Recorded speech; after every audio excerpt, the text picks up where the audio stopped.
கிஷ்கிந்தா காண்டம். நிலைமை விபரீதமாகச் சென்று கொண்டிருப்பதை உணராமல் சுக்ரீவன் படுத்துக் கிடந்தான். இவனிடம் இந்த நிலையில் பேசிப் பயனில்லை என்று அங்கதன் அனுமனிடம் சென்று நிலைமை விளக்கி, அங்கு லக்குவன் கோபத்துடன் நிற்கிறான், இங்கோ இந்த சுக்ரீவன் போதையிலும் இளமங்கையரின் உபசரணையிலும் மதிமயங்கி உறங்கிக் கிடப்பதையும் சொல்லி, இதற்கு என்ன உபாயம் என்று யோசனை செய்கிறான். பிறகு இருவரும் அங்கதனின் தாயான தாரையிடம் செல்கிறார்கள். தாரை இவர்களைப் பழிக்கிறாள். நன்றி மறந்து விட்டீர்கள் போலும் என்கிறாள். இதற்கிடையே வானரங்கள் ஒன்று சேர்ந்து கோட்டை கதவைச் சாத்தி பாறைகளைக் கொண்டு வழியை அடைத்து வைத்து விடுகின்றன.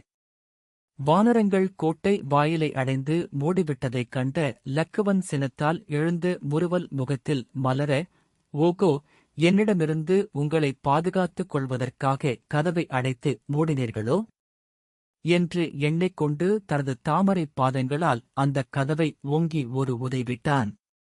தெய்வத்தன்மை வாய்ந்த இலக்குவனின் பாதம் பட்டு அந்தக் கதவும் கோட்டை மதிர்ச்சுவரும் வாயிலையொட்டிய மலைகளும் நொறுங்கி வீழ்ந்தன. இவற்றைப் பார்த்துக் கொண்டு நின்றிருந்த வானரக் கூட்டம் அச்சம் தலைக்கேற மனம் கொதித்து விதிர்விதிர்த்துப் போனார்கள். மதிர்ச்சுவர்களும் வாயிற்கதவும் நொறுங்கி வீழ்ந்த வேகத்தில் அச்சம் கொண்ட வானரக் கூட்டம் தலை தப்பினால் தம்பிரான் புண்ணியம் என்று தறிகெட்டு நாலா திசைகளிலும் ஓடத் துவங்கின.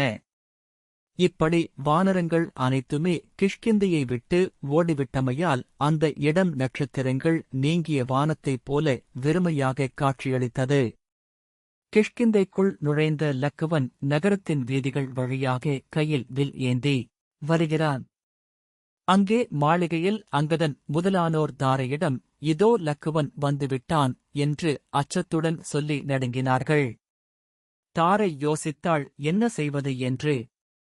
பெண்ணாகிய நான் அவன் முன் சென்றால் அந்தப் பெருந்தகை தலை நிமிர்ந்து பார்க்க மாட்டான், அவனுடைய கோபத்தையும் காட்ட மாட்டான் என்று எண்ணிக்கொண்டு அங்கு கூடியிருந்தவர்களைப் பார்த்து, நீங்களெல்லாம் இங்கிருந்து போய்விடுங்கள், நான் போய் அந்த வீரன் இலக்குவனிடம் நிலைமையை விளக்கிச் சொல்லுகிறேன் என்று சொல்லிவிட்டு மற்றவர்களை அவ்விடம் விட்டு நீங்கிப் போகச் சொல்லிவிட்டுத் தான் மட்டும் தனியளாய்ச் சென்றாள் தாரை. அரச வீதிகளைக் கடந்து லக்குவன் சுக்ரீவனுடைய அரண்மனை வாயிலை அடைந்தான். அப்போது எதிரே பெண்கள் கூட்டம் புடைசூழ மலைக்குல மயில் தாரை சென்று லக்குவன் முன் தோன்றினாள். பெண்கள் குழாத்தோடு தனக்கு முன்பாக தாரை வந்து தோன்றிய காட்சியை லக்குவன் பார்க்கிறான்.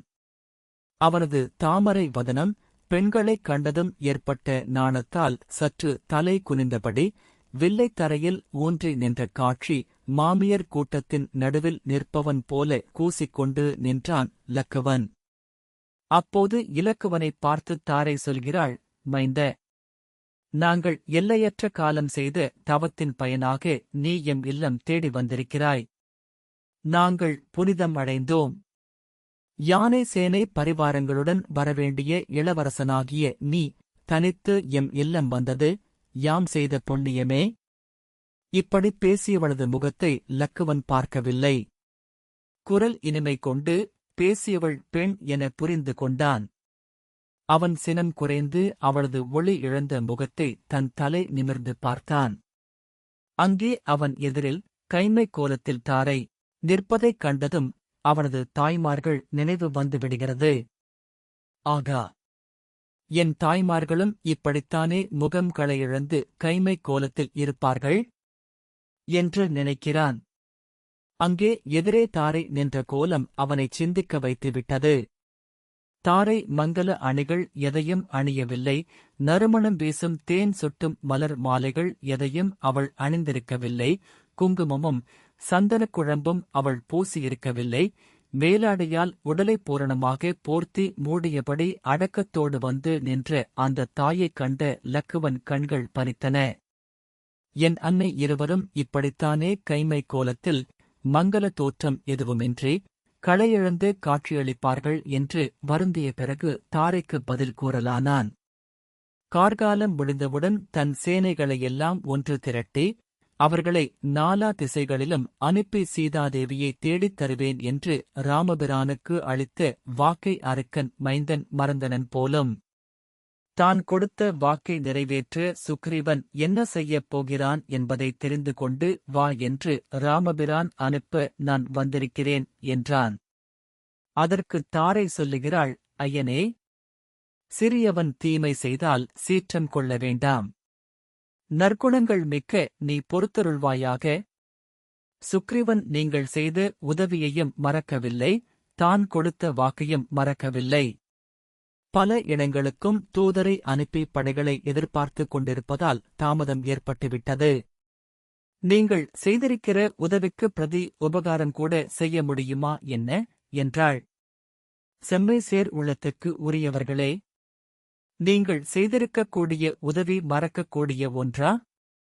சுக்ரீவன் உங்களை புறக்கணிப்பானால் இம்மையிலும் மறுமையிலும் அவன் வறுமை ஏதி அனைத்தையும் இழப்பான். இப்படித் தாரை உரை செய்யவும் அது கேட்டு லக்குவன் கருணை கொண்டு தன் கோபத்துக்காக வெட்கப்பட்டுக் கொண்டு நின்றான்.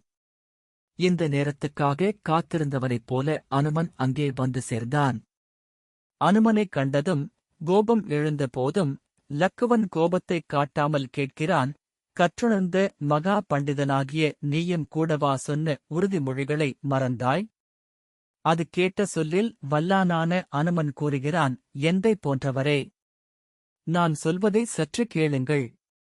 ஐயனே, அழியாத அன்பையுடைய தாய் தந்தையரையும் குருவையும் தெய்வ அந்தணரையும் பசுக்களையும் பாலரையும் பெண்களையும் கொலை செய்தவர்களுக்குக் கூட பாவங்களை நீக்கிக் கொள்ள மார்க்கம் உண்டு.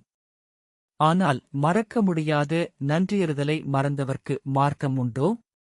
ஐய, உமக்கும் எம் அரசர்க்கும் நட்பு ஏற்பட வகை செய்தவனாகிய நானே அதனை சிதைக்குமாறு காரியங்களைச் செய்வேனா? எங்கள் தவத்தின் நற்பயன்களாகவும் தேவர்களும் மற்ற எல்லா வகை நன்மைகளும் தாங்களே என்ற எண்ணம்தான் எங்களிடம் குடிகொண்டிருக்கிறது. மூவுலகங்களையும் காக்கும் தங்கள் கருணை எங்களுக்கு இல்லையானால் எமக்கு ஏது வாழ்வு? கவிக்குலவேந்தன் சுக்ரீவன் தங்களுக்கு அளித்த வாக்கை மறக்கவில்லை. நாலாபுறமும் தூதர்களை ஏவி படைகளை எதிர்நோக்கிக் காத்திருக்கிறான் என்றான் மாருதி. மாருதியின் இவ்வார்த்தைகளைக் கேட்டு லக்குவன் சினம் தணிந்தான். அனுமனிடம், உனக்கு ஒரு செய்தி சொல்கிறேன், கேள். ராமபிரான் தேவியை பிரிந்ததனால் வருத்தமுற்று மனம் சோர்ந்து கோபம் கொண்டிருக்கிறான். அதனால்தான் பழி நேரினும் அதற்காக கவலைப்படாமல் கோபம் கொண்டு இங்கே வந்தேன் என்கிறான் லக்குவன். பின்னர் அனுமன் இலக்குவனை சுக்ரீவனிடம் அழைத்துச் செல்கிறான். லக்குவன் வரவை அங்கதன் போய் சுக்ரீவனிடம் சொல்லி அவனை தயார் செய்து வைத்திருக்கிறான். அதற்கு சுக்ரீவன், நாம் எந்த தவறும் செய்யவில்லையே, பின் ஏன் இலக்குவர்க்குக் கோபம் என்று கேட்கிறான் சுக்ரீவன். அதற்கு அங்கதன் கூறுகிறான், ஏந்த நாள் எந்தை நீ சென்று ஏதலை செல்வம் ஏதி வியந்தனை உதவி கொன்றாய், மெய்யிலே என்ன வீங்கி உயர்ந்தது சீற்றம், மற்ற இது உற்றது செய்கை முற்றும் நயம் தெரி அனுமன் வேண்ட நல்கினன் நம்மை. இன்னும் நீ சொன்ன வார்த்தை படை சொன்ன நாளில் அவர்களிடம் போகவில்லை, உனக்கு கிடைத்த செல்வச் செருக்கில் உன்னை மறந்து கிடந்துவிட்டாய். செய்நன்றி மறந்து போனாய் என்று அவர்கள் உன்மீது கோபம் கொண்டிருக்கிறார்கள். நல்ல வேளை, சமயம் தெரிந்து நயம்பட பேசி அனுமன் அவர்கள் கோபத்தை தணித்திருக்கிறான். இதை நீங்கள் ஏன் முன்பே என்னிடம் சொல்லவில்லை என்று கேட்கிறான் சுக்ரீவன். நான் முன்பே இலக்குவனுடைய வருகையை உன்னிடம் தெரிவித்தேன். ஆனால் நீ அப்போது அதை புரிந்து கொள்ளும் நிலையில் இல்லை. மயங்கியிருந்தாய். எனக்கு வேறு என்ன செய்வதென்று புரியவில்லை. ஆகையால் மாருதியிடம் போய் சொன்னேன். அதன் பிறகுதான் தாய் தாரைக்குத் தெரிவித்து அவர் போய் இலக்குவனின் கோபத்தை தணித்தார். ஆகையால் நீ போய் உடனே இலக்குவனைப் பார்ப்பதுதான் நீ ஆற்ற வேண்டிய செயல் என்றான் அங்கதன். நான் நன்றி கொன்றவனைப் போல வாழாதிருந்து விட்டேனே. ராமனைப் பார்க்க வெட்கமடைகிறேன் என்றான் சுக்ரீவன். பின்னர் அங்கதனை அனுப்பி இலக்குவனை அணுகி அழைத்து வர அனுப்பினான். இலக்குவனை தன் படை பரிவாரங்கள் புடைசூழ நின்று வரவேற்றான் சுக்ரீவன். வானரப் பெண்கள் மலர்களைத் தூவியும் நறுமணப் பொடிகளைத் தூவியும் சாமரங்களைக் கொண்டு வீசியும் இலக்குவனை வரவேற்கின்றனர். சுக்ரீவன் இலக்குவனை வணங்கி அரண்மனைக்குள் அழைத்துச் செல்கிறான்.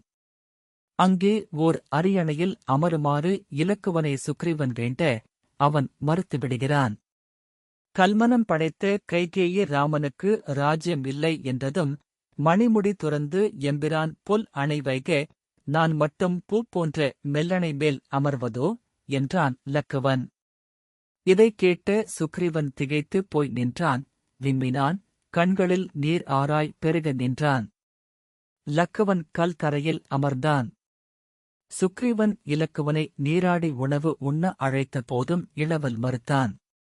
பச்சிலை, கிழங்கு, காய் பரமன் நுங்கிய மிச்சிலே நுகர்வது வேறுதான் ஒன்று நச்சிலேன், நச்சினேனாயின், நாய் உண்ட எச்சிலே அது, இதற்கு ஐயம் இல்லையால் ராமன் உண்ட பச்சிலை, கிழங்கு, காய் இவற்றில் மிச்சம் இருப்பதைத் தவிரதான் வேறு ஒன்றையும் உண்கிலேன்.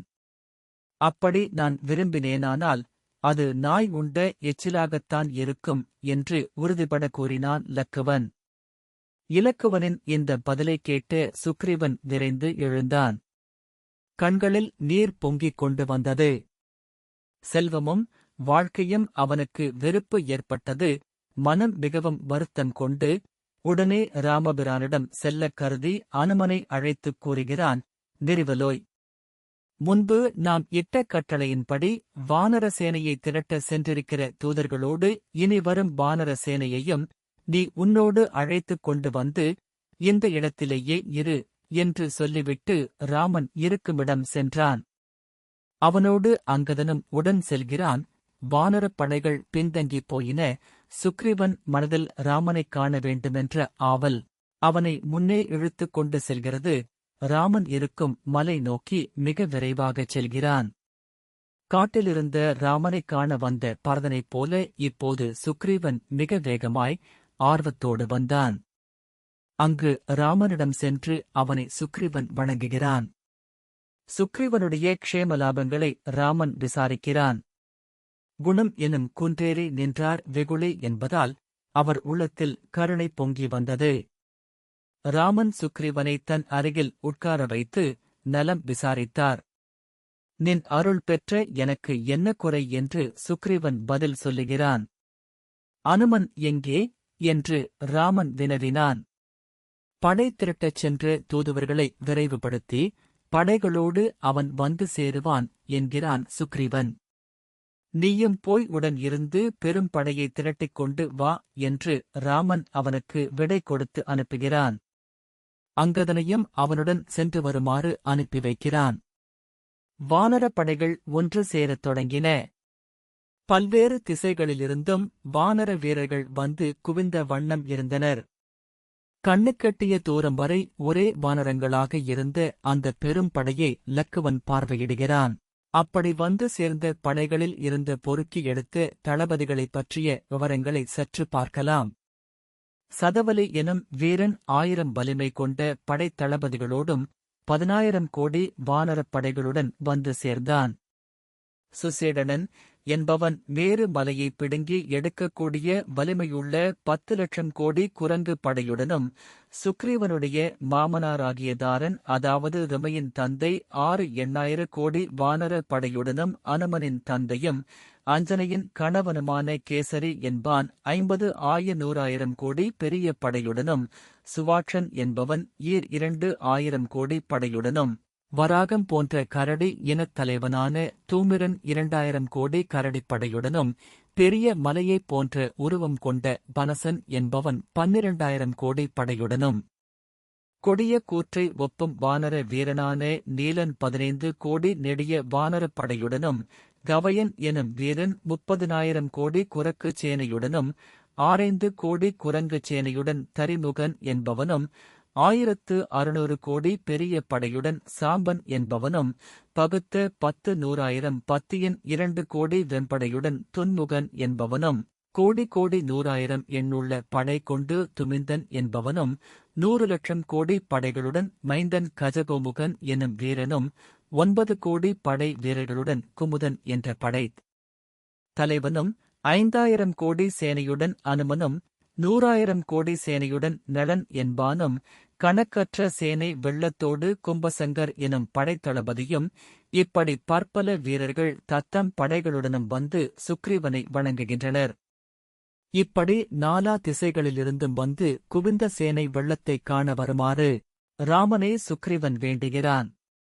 அயனும் உவந்து அகம் என முகம் மலர்ந்து அருளித் தயிலாள் வரக் கண்டனனாம் எனத் தளிர்ப்பான் ஏதினான் அங்கோர் நெடுவர சிகரத்தில் இருக்கை வையவன் மகன் பெயர்த்தும் அத்தானையின் மீண்டான். சுக்ரீவனின் அழைப்பைக் கேட்டு ராமபிரானின் முகம் அவரது உள்ளத்தைப் போலவே மலர்ந்தது. சீதாதேவியே நேரில் வந்துவிட்டது போல மனக்கிளர்ச்சியடைந்து அங்கு ஒரு நெடிய மலையின் உச்சியை அடைந்து அந்தச் சேனையை பார்வையிட்டான். படையைப் பார்த்து ராமன் சுக்ரீவனிடம் வியந்து பேசுகிறான். இந்தப் படை 70 வெள்ளம் எனும் அளவுடையது என்று சுக்ரீவன் ராமனிடம் கூறுகிறான். உடனே ராமன் இனியும் பேசிக் கொண்டிருப்பதால் பயன் இல்லை. உடனே ஆய்வேண்டிய காரியங்களைக் கவனிக்கலாம் என்றான். அனைவரும் அடுத்துச் செய்யப் போவது பற்றி ஆலோசிக்கக் கூடினார்கள். மதுராலோசனை நடக்கிறது. அங்கே முக்கியமானவர்கள் அனைவரும் கூடியிருக்கிறார்கள். சுக்ரீவன் சீதையை தேடுவதற்காக நாலா திசைகளுக்கும் வீரர்களை அனுப்புகிறான். மேற்கு திசைக்குச் சென்று எல்லா இடங்களிலும் சீதையை தேடும்படி இடபன் எனும் வீரனையும் சதவலி எனும் தளபதியே குபேரன் வாழும் வடதிசைக்கும் விந்தன் என்பவனை இந்திரனுக்குரிய கீழ்திசைக்கும் 2 வெள்ளம் படைகளுடன் செல்லும்படி ஆணையிடுகிறான். பிறகு சுக்ரீவன் அனுமனை நோக்கி, ஐய! நீ புவனம் 3 நின் தாதையின் புக்கு உழல் தவன வேகத்தை ஓர்கிலை தாழ்த்தனை கவன மா குரங்கின் செயல் காட்டியோ என்கிறான்.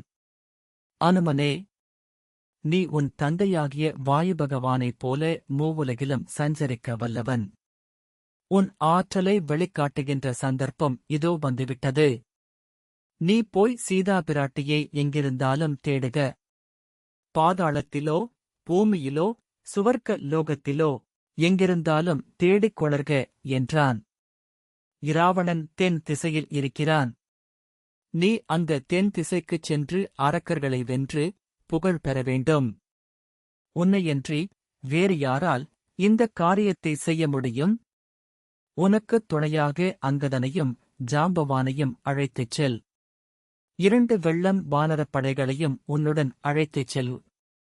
வள்ளல் ராமனின் தேவியை அன்று இராவணன் கவர்ந்து சென்றது தென் திசை நோக்கித்தான். எனவே நீங்கள் இங்கிருந்து புறப்பட்டு தெற்கே செல்லுங்கள். அங்கே 1000 கொடுமுடிகளோடு திருமால் போன்று தோற்றமளிக்கும் விந்திய மலையை அடைவீர்கள். அந்த மலையில் தேடிய பிறகு தேவர்களும் வந்து நீராடுகின்ற நர்மதா நதி தீரத்தை அடைவீர்கள்.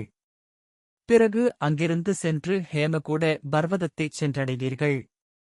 அந்த பிரதேசத்தை விரைவாக கடந்து பெண்ணை நதிக்கரையை அடைந்து அங்கும் நன்கு தேடிப் பார்த்தபின் தொடர்ந்து தெற்கு நோக்கிச் செல்லுங்கள்.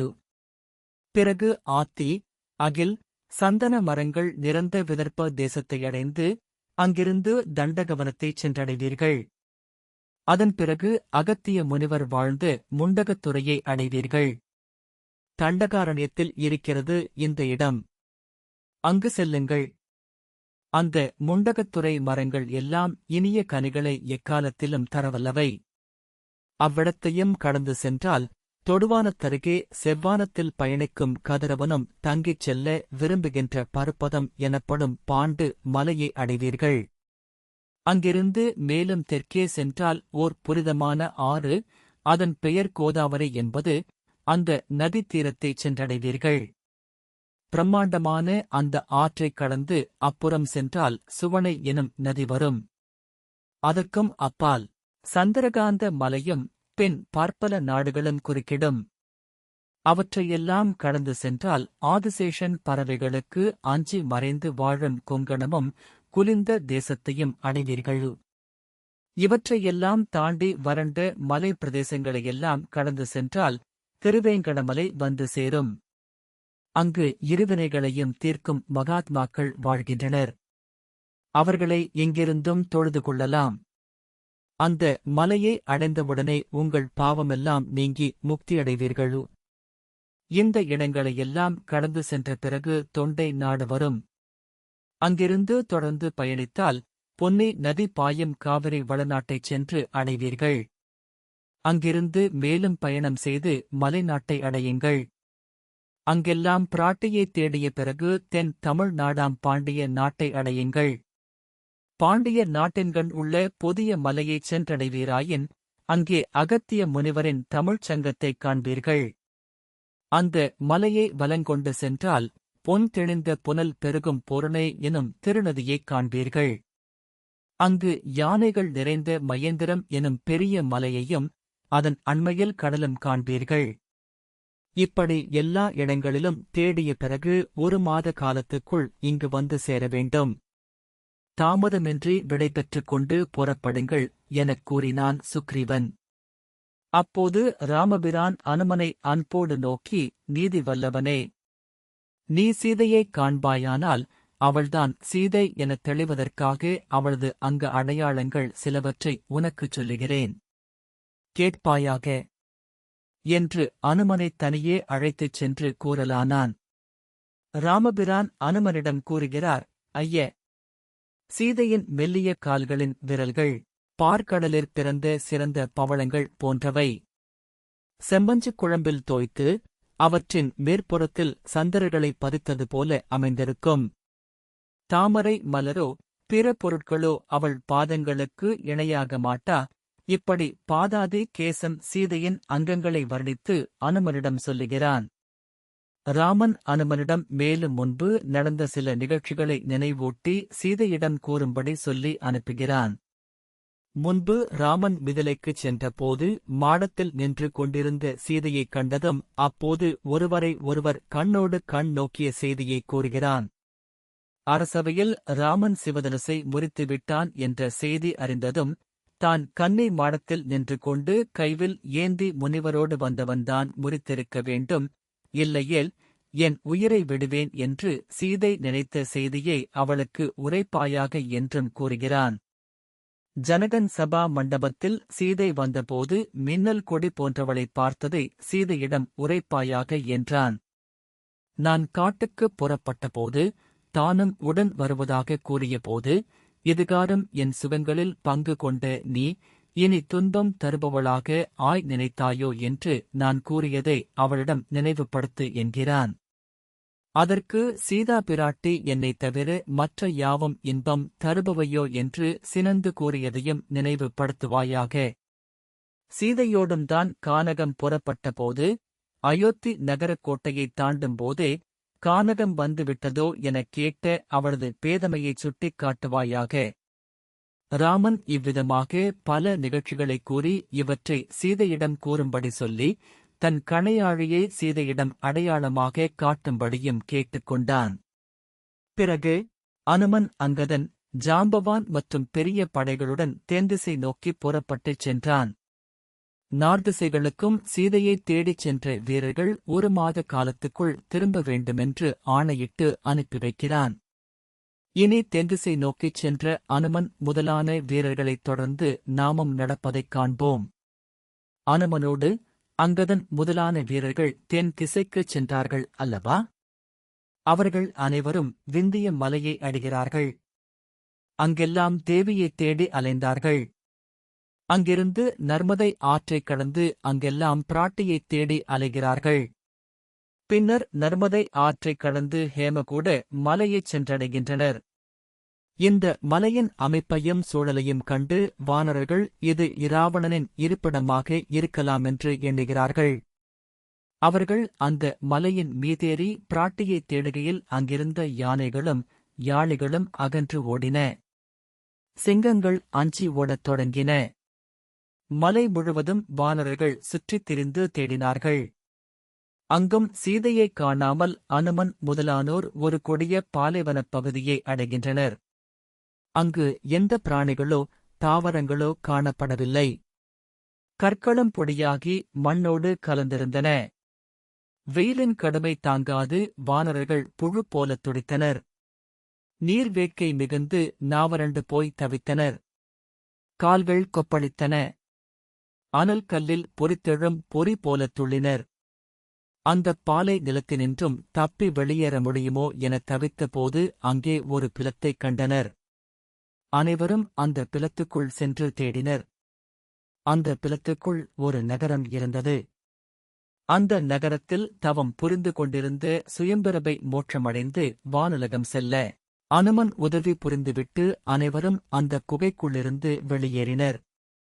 பிறகு வானர வீரர்கள் வழியில் ஒரு பொய்கையைக் கண்டனர். அதிலிருந்த நல்ல நீரை அருந்தினர். சோலையிலிருந்த தேனையும் கனிகளையும் பசியார உண்டனர்.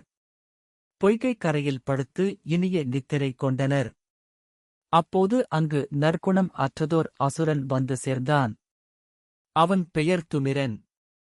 தோற்றத்தில் மலை போன்று காட்சியளித்தான். அவன் பொய்கைக் கரையில் உறங்கும் வானரங்களை பார்த்தான். தனக்கே உரிய இந்த பொய்கையிடத்து உறங்கும் இந்த வானரங்கள் யார் என்று தூங்கிக் கொண்டிருந்த அங்கதன் மார்பில் அடித்துத் தூக்கினான்.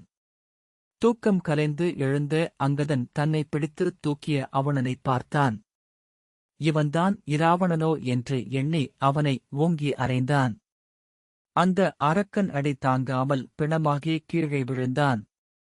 மற்ற வானரங்கள் சந்தடி கேட்டு விழித்து எழுந்தனர்.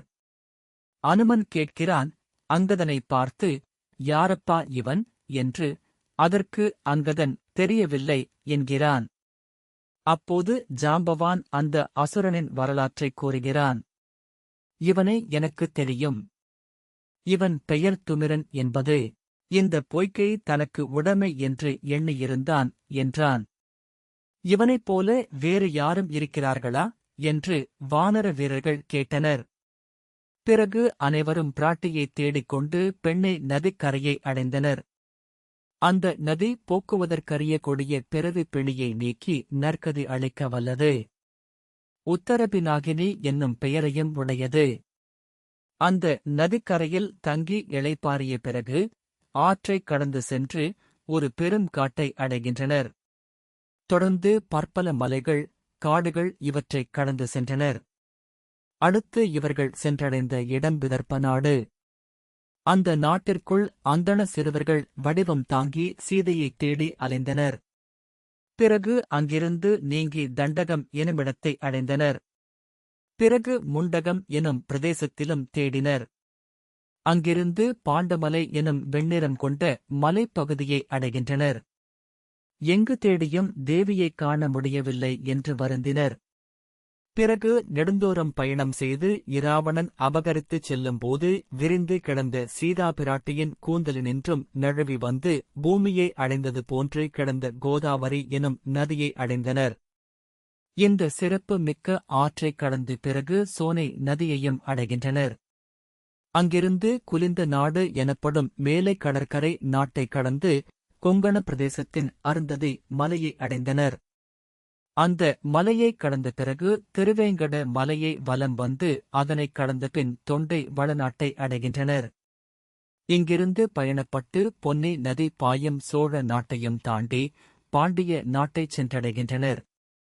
அங்கும் சீதையைக் காணாமையால் இனி கடல் அன்றி வேறு நாடு எதுவும் இல்லாமையால் ஊக்கம் தளர்ந்து இறுதி நிலையை அடைந்தாற்போல ஆயினர். இனி வேறு எந்த வழியும் தெரியவில்லை. தென் கடலை ஒட்டியிருந்த மயந்திர மலை என சுக்ரீவன் குறிப்பிட்டிருந்த மலைப்பகுதியை வந்தடைந்தனர். அங்கு சென்றடைந்ததும் எதிரே பறந்து விரிந்து கிடந்த கடற்பகுதியைக் கண்டனர். ஹேமகுடத்தில் இவர்களிடமிருந்து பிரிந்து சென்ற வானர வீரர்களும் அங்கு வந்து சேர்ந்து கொண்டனர். வானர வீரர்கள் சீதையைக் கண்டு பிடிக்க முடியாமல் வருந்திச் சோர்ந்தனர். மன்னன் விதித்த கெடுநாளும் நெருங்கி வர பிராட்டியைக் காணாமல் ராமனும் உயிர் வாழ்வாரா, மன்னனும் நம்மை தண்டிப்பான் என்று வருந்தினர். சீதையைக் கண்டுபிடிக்க முடியாமல் நாடு திரும்ப முடியுமா? இங்கேயே தங்கி தவம் செய்வதா? உயிரைப் பறிக்கும் கொடும் நஞ்சனை அருந்தி உயிரை விடுவோமா? என்ன செய்யப் போகிறோம் என்று கவலையுற்றனர். அப்போது வருத்தத்துடன் இருந்த கூட்டத்திடையே அங்கதன் எழுந்து பேசுகிறான். உங்களுக்கு நான் ஒரு செய்தி சொல்ல விரும்புகிறேன். இந்த பூவுலகில் எந்தப் பகுதியில் இருந்தாலும் சீதையைத் தேடிக் கண்டு பிடித்துக் கொண்டு வருவோம் என்று ராமபிரானிடம் ஆணையிட்டு கிளம்பினோம். இன்று நாம் நிந்தனைக்கு உரியவர்களாகி நிற்கிறோம். நாம் ஏற்றுக்கொண்ட காரியத்தை முடிக்கவில்லை. நமக்கு கொடுக்கப்பட்ட காலமும் கடந்து போயிற்று. இனி நாம் மேற்கொண்ட காரியம் கைகூடும் என்பதற்கு ஒரு சிறிது இடமும் தெரியவில்லை. ஆதலின் நாம் இனி உயிரைத் தாங்கிக் கொண்டு வாழ்வது தகுதியென்று என்றான். ஏவிய காரியத்தை முடிக்கவில்லை என்று எந்தையும் நம்மை தண்டிப்பான். எம் இறைவன் ராமபிரானும் மனம் வருந்துவான். இவற்றையெல்லாம் பார்த்துக் கொண்டு உயிர் வாழ என்னால் முடியாது. எனவே நான் எனது உயிரை மாய்த்துக் கொள்வேன், நீங்கள் உங்கள் அறிவுக்குப் பட்டதைக் கூறுங்கள் என்கிறான். அங்கதன் சொன்னதைக் கேட்ட ஜாம்பவான் எனும் கரடிகளின் அரசன் சொல்லுகிறான், உருவிலும் வலிமையிலும் மலை போன்ற தோள்வலி கொண்டவனே, சிறப்பான வார்த்தைகளைக் கூறினாய். நீ இறந்து போன பின்பு நாங்கள் மட்டும் அழுது கொண்டு இருப்போமா? எங்கள் அன்பு பாழ்படுமாறு கிஷ்கிந்தேக்கு திரும்பச் சென்று சுக்ரீவனையும் ராமபிரானையும் தொழுது உயிர் வாழ்வோமா? ஆண்டகையே, அரசகுமாரா, இனி நாம் என்ன செய்யப் போகிறோம்? உயிர் வாழ்ந்து என்ன பயன்? ஆனால் எங்களுக்கு ஓர் உறுதிமொழி வேண்டும். நாங்கள் இறந்த பிறகும் நீ உயிர் வாழ வேண்டும் என்பது எங்கள் விருப்பம் என்றான் ஜாம்பவான். ஜாம்பவான் சொன்னதைக் கேட்டு அங்கதன் சொல்லுகிறான், நீங்கள் அனைவரும் மாண்டு போனபின் நான் மட்டும் உயிருடன் திரும்புவதோ? நன்று நன்று என்று நகைத்துவிட்டு மேலும் சொல்லுகிறான், நாம் அனைவரும் இங்கே இறந்து போவோமானால் அந்த செய்தி என் தாய் தாரைக்கும் சுக்ரீவனுக்கும் போய் சேரும். அதனைக் கேட்டு அவர்களும் உயிர் துறப்பர். இதன் விளைவாக ராமலக்ஷ்மணரும் உயிரை விட்டுவிடுவார்கள். இந்த செய்தி அயோத்திக்கு சென்றடையும். அங்கு பரதன் முதலானோரும் உயிரை விடக்கூடும். இதன் விளைவாய் அவன் தம்பியும் தாய்மார்களும், ஏன் அயோத்தி மக்களும் மடிந்து போவர். ஜானகி எனும் ஓர் மாதவத்தியால் இவ்வளவு அழிவும் நேருமே என்று அங்கதன் வருந்தினான். வைரம் பாய்ந்த தோளையுடையவனும் போரில் அரிமா போன்றவனுமான அங்கதன் இப்படி உரை செய்தது கேட்டு வருந்தி, கரடிகளின் வேந்தன் ஜாம்பவான் சொல்கிறான், நீயும் நின் தந்தையும் தவிர அரச பதவிக்கு உரியவர் எவரும் இல்லை என்பதால் உன்னை உயிர் பிழைத்திருக்கச் சொன்னேன். அனைவரும் உயிர் விடுதல் பற்றி பேசலாகுமோ? ஆகையால் நீ விரைந்து போய் ராமனைப் பார்த்து சீதையைக் கண்டுபிடிக்க முடியவில்லை. எனவே நாங்கள் அனைவரும் உயிரை விட்டுவிட்டோம் என்ற செய்தியை நீ போய் அவர்களிடம் தெரிவிப்பாயாக என்றான். இவர்களது உரையாடலை கவனித்துக் கொண்டிருந்த அனுமன் சொல்லுவான், நாம் மூவுலகங்களிலும் பிராட்டியைத் தேடி முடிக்கவில்லை. நமக்கு வலிமை இருந்தும் தேட முடியவில்லை. தேடும் எண்ணம் இல்லை என்றால் உங்கள் வீரத்துக்கும் நேர்மைக்கும் இழுக்கு அல்லவா? பிராட்டியை எவ்வகையிலும் தேடிக் கண்டுபிடித்து வரவேண்டுமென்பதே சுக்ரீவனின் விருப்பம். அவன் குறித்த காலத்திற்குள் வேலை முடியவில்லை என்பதை பொருட்படுத்த மாட்டான். ஆகையால் நாம் பிராட்டியைத் தொடர்ந்து தேடுவதுதான் தக்கது. அதுதான் சரி. அப்படி தேடும்போது அந்த பணியின் காரணமாக நாம் ஜடாயுவைப் போல உயிர் துறக்க நேரிட்டால் அதுவன்றோ சிறப்பு? வீணில் பழி சுமந்து மாழ்வதா சிறப்பு என்றான். இப்படி இவர்கள் பேசிக் கொண்டிருக்கையில் ஜடாயு என்ற பெயரை அனுமன் சொல்லவும், சற்று தொலைவில் ஓர் மலையில் அமர்ந்திருந்த சம்பாதி எனும் கழுகின் வேந்தன் தன் தம்பியாகிய ஜடாயு இறந்தான் என்ற செய்தியைக் கேட்டு துணுக்குற்று சோகத்தால் அழுது புலம்பியவாறு ஓர்கொன்று நகர்ந்து வருவது போல வானர வீரர்களை நோக்கி வந்தான். என் தம்பியாகிய ஜடாயுவா இறந்து போனான்? எப்படி இறந்தான் என்று கேட்டுக்கொண்டே வந்தான். முன்பு மலைகளுக்கெல்லாம் சிறகுகள் இருந்தனவாம். அவை பல இடங்களுக்கும் பறந்து சென்று உலகில் பல கேடுகளை விளைவித்தனவாம். இதனைக் கண்ட இந்திரன் அதன் சிறகுகளை தன் வஜ்ராயுதத்தால் அறுத்து கீழே விழச் செய்துவிட்டான். அப்படிப்பட்ட ஒரு மலை சிறகை இழந்து நகர்ந்து வருவது போல சம்பாதி நகர்ந்து வந்தான் என்பதிலிருந்து அவன் சிறகுகளை இழந்தவன் எனத் தெரிகிறது. சம்பாதியின் கண்களிலிருந்து கண்ணீர் ஆராய் பெருக்கெடுத்து ஓட, என் தம்பியைக் கொல்லும் ஆற்றலுடையவரும் உண்டோ? யார் அந்தச் செயலைச் செய்தது என்றான் கோபத்தோடு. சம்பாதி வயது முதிர்ந்தவர். சிறகுகளை இழந்து கண்கள் சுருங்கி அவற்றில் கண்ணீர் பொங்கி வர இவர்களை நோக்கி வந்ததும் வானரர்களுக்கு அச்சம் ஏற்பட்டது. இவன் யாரோ என்று அச்சத்துடன் மற்றவர்கள் ஓட, அனுமன் சம்பாதியை நோக்கி, வஞ்சக அரக்கனே, கள்ள வேடம் பூண்டவனே, யார் நீ? இனி உயிர் பிழைத்து போவாயோ என்று வினவினான். இப்படி அனுமன் சொன்னானே தவிர எதிரே வந்த கழுகு கோபம் இல்லாதவனாய் பொங்கும் துக்கத்தால் கண்ணீர் சோர கதறிக் கொண்டிருக்கிறான் என்பதைக் கண்டு, சரி, இவன் சந்தேகத்திற்கு இடமான ஆள் இல்லை என்று உணர்ந்து கொள்ளுகிறான். அப்போது சம்பாதி மறுபடியும், ஜடாயுவின் உயிரைப் பறித்தவர் யார்? சொல்ல மாட்டீர்களா என்று மறுபடியும் கேட்டான். அது கேட்ட மாருதி, முதலில் நீ யார் என்பதைக் கூறினால் பிறகு நான் நடந்த வரலாற்றைக் கூறுகிறேன் என்று சொன்னதும் சம்பாதி தன் வரலாற்றைச் சொல்லுகிறான். ஜடாயு தனது தம்பி என்பதையும் அவன் பிரிவினால் துயர் மிகுந்து வாடுவதையும் கூறினான். அதைக் கேட்ட அனுமன் ஜட்டயு இராவணனை எதிர்த்ததையும் அந்தப் போரில் சிவன் கொடுத்த வாளால் வெட்டப்பட்டு இறந்த வரலாற்றையும் கூறினான். அனுமன் கூறிய சொற்களைக் கேட்ட சம்பாதி பேரிடியால் நிலைதவறிய மலை போல மயங்கி வீழ்ந்தான். பிறகு மனம் தேறியவாறு உரை செய்கிறான். எதற்கும் சளைக்காத எனது சிறகுகள் வெயிலால் எரிந்து சிந்தி உதிர்ந்து போனது. உயிர் போகாமல் நின்ற எனக்கு உயிர் போயிருக்கலாமே என்று வேதனைப்பட்டான். என்ன மாயம் இது? அருமைத் தம்பி, எப்படி நீ மாண்டாய் என்று புலம்புகிறான். பிரமனும் மண்ணும் விண்ணும் அறமும் கற்ப காலமும் அழியுமேல் நீயும் அழிவது என்பது நியாயமாகும். அவையெல்லாம் அழியாதிருக்க நீ மட்டும் அழிவுற்றது நியாயமன்று. அருணனுக்கு அறம் என்னும் தேவமாதிடம் 2 முட்டைகளாய் பிறந்து அடுத்தடுத்து சம்பாதியும் ஜடாயுவும் பிறந்தார்கள். இராவணனா உன்னைக் கொன்றான். இது என்ன விபரீதம் என்று வருந்தினான் சம்பாதி. என்ன காரணம் கருதி இராவணனுடன் ஜடாயு போர் புரிந்தான் என்று அனுமனைக் கேட்டான்.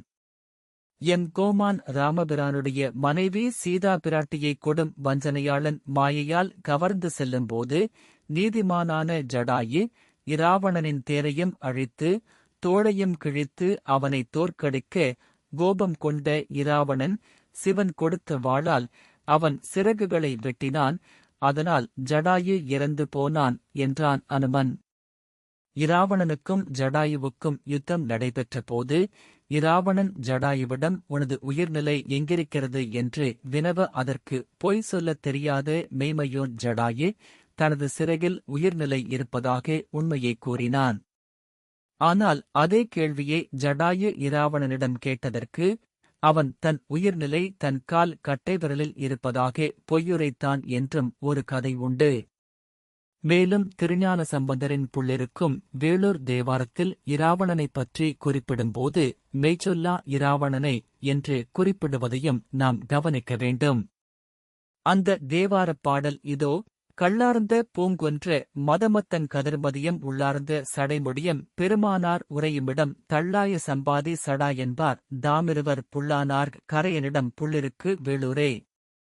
தையலாள் ஒரு பாகன் சடைமேலான் அவளோடும் ஐயந்தேர்ன் துழல்வாரோர் ஆந்தணனார் உறையுமிடம் மெய்ச்சொல்லா இராவணனை மேலோடு ஏழழித்து பொய்ச்சொல்லா துயிர்ப்போனான் புள்ளிருக்கு வேளூரே. ஆகா! ஜடாயு சீதா பிராட்டியை காக்கும் பணியில் உயிர் துறந்து என்றும் அழியாத புகழுடம்பு ஏந்தினான் என்றான்.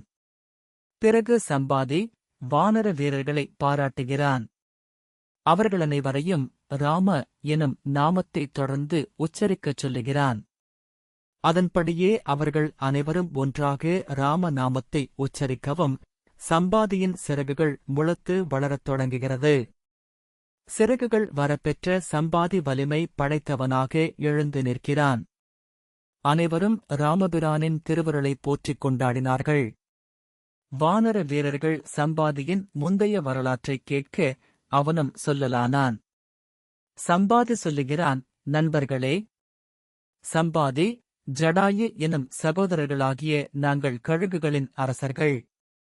வேகமும் வலிமையுமுள்ள சிறகுகளைக் கொண்டவர்கள். அருணன் எனும் கதிரவனின் பிள்ளைகள் நாங்கள். நாங்கள் பறந்து சென்று தேவருலகமும் சென்று வரும் ஆற்றல் படைத்தவர்கள். அப்படி நாங்கள் ஆகாய வழியாக பறந்து சென்றபோது எரிக்கும் கிரணங்களையுடைய சூரியனைக் கண்டோம். அப்போது அவனது கிரணங்கள் என் தம்பியைத் தாக்கும் வேளையில் அவன் காப்பாற்று என்று என்னிடம் வேண்டினான். உடனே நான் எனது சிறகுகளை விரித்து சூரிய கிரணங்கள் அவன் மீது படாவண்ணம் காத்தேன். ஆனால் என் சிறகுகள் எரிந்து கருகி உயிர் மட்டும் பிழைத்து கீழே விழுந்தேன். இதைக் கண்ட கதிரவன் என்னிடம், வருந்தாதே, ஜனக குமாரி சீதா தேவியைத் தேடி வானர வீரர்கள் வருவர்கள்.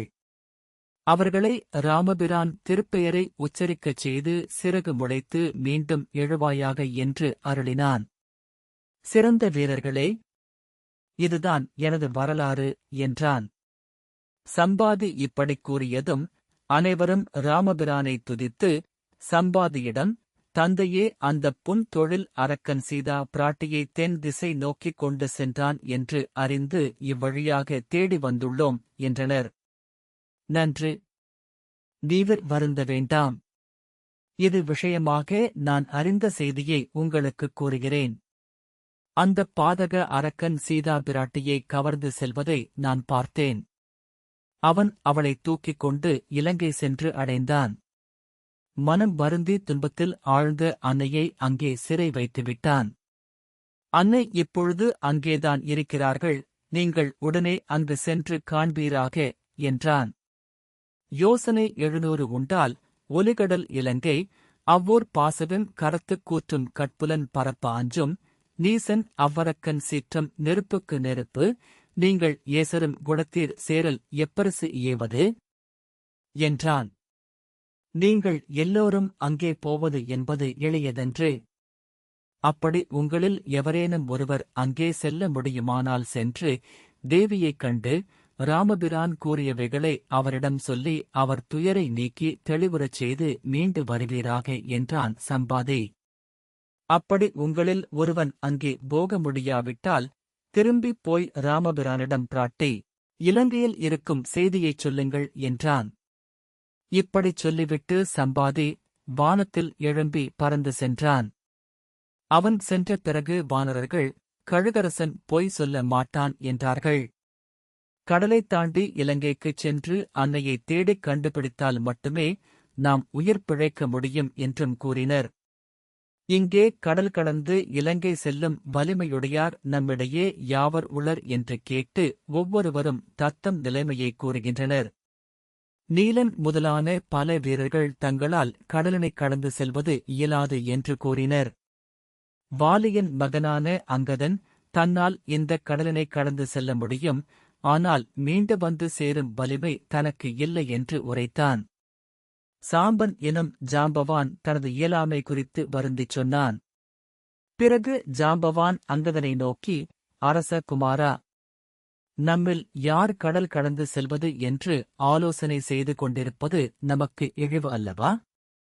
எனவே எல்லா விதங்களிலும் தகுதியுடைய அனுமனே அதற்கு ஏற்ற ஆள் என்றான்.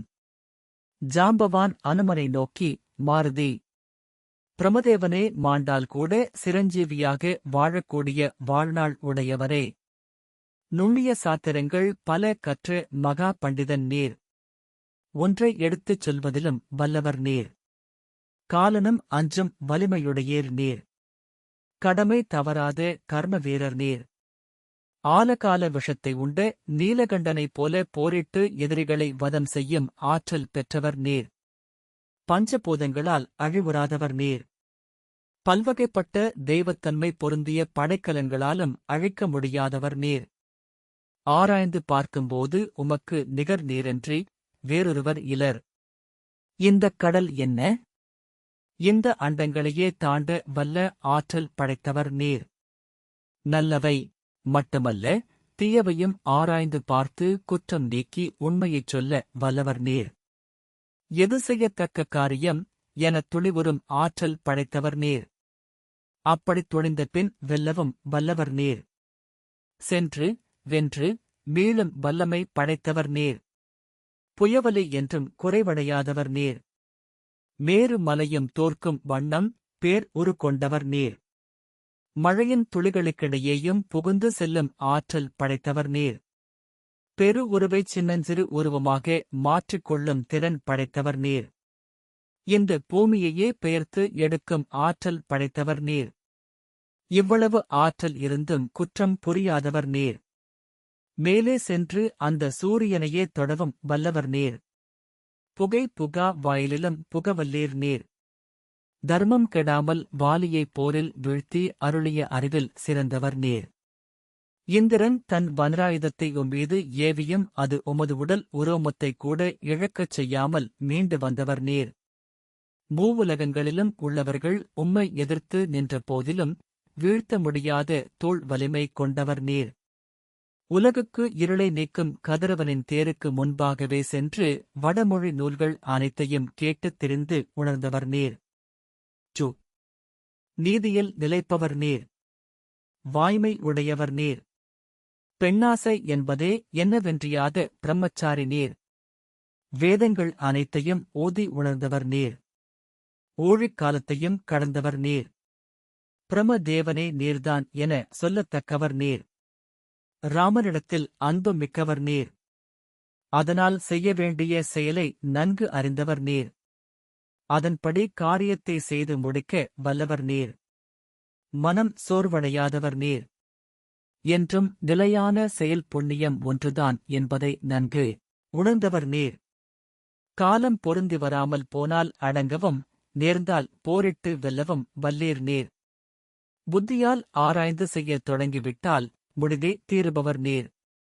கொடிய இடையூறு ஏற்படினும் அஞ்சிப்பின் வாங்காதவர் நீர். இந்திரன் முதலானோர் தங்களிடம் கற்றுக்கொள்ள வேண்டிய நல்லொழுக்கமும் பொறுமையும் கைவரப் பெற்றவர் நீர். எந்தச் செயலையும் ஆராய்ந்து ஊகித்துச் செய்யும் ஆற்றல் பெற்றவர் நீர். வேண்டிய போது வேண்டிய உருவத்தை அடையும் வல்லமை படைத்தவர் நீர். நீரே இந்தக் கடலைத் தாண்டிச் செல்லும் வேகம் அமையப் பெற்றுள்ளீர். ஆதலின் நீரே கடல் கடந்து சென்று சீதா பிரட்டி பற்றிய நல்ல செய்தியினைக் கொண்டு வந்து கீர்த்தி பெறுவீர். அன்னையும் துன்பக் கடலினைத் தாண்ட ஏதுவாகும் என்று ஜாம்பவான் கூறி முடித்தான். இவ்வாறு ஜாம்பவான் அனுமனது பெருமைகளையெல்லாம் சொல்லி முடிக்க அறிவர் சிறந்த அனுமன் தலை குனிந்து அல்லிப்பூ மலர்ந்தது போல ஒரு புன்னகை பூத்தான். சூழ்ந்து நின்ற வானரர்கள் மனம் மகிழும்படி அனுமன் பேசலுற்றான். தாங்களே இந்தக் கடலினைத் தாண்டிச் சென்று அன்னையைக் கண்டு வரும் ஆற்றல் உள்ளவராயிருந்தும் சிறியவனான என்னை இந்தக் காரியத்திற்கு ஏவினீர் எனும் போது நான் பெற்ற பெரும்பேறு இது என்றே கருதுகிறேன். உங்கள் ஆசியும் ராமபிரான் கட்டளையும் என் இருபுறமும் துணைவர யான் இப்போதே இந்தக் கடலை கருடனைப் போல கடந்து செல்வேன் காண்பீராக. நான் இலங்கை சென்று மீண்டும் இங்கு வந்து சேரும் வரை ஈண்டு இனிது தங்கியிருங்கள், எனக்கு விடை கொடுங்கள் என்று அனுமன் கூற, வானரர்கள் வாழ்த்து கூற, தேவர்கள் பூமாரி பொழிந்திட அனுமன் மகேந்திர மலையின் உச்சியைச் சென்றடைந்தான்.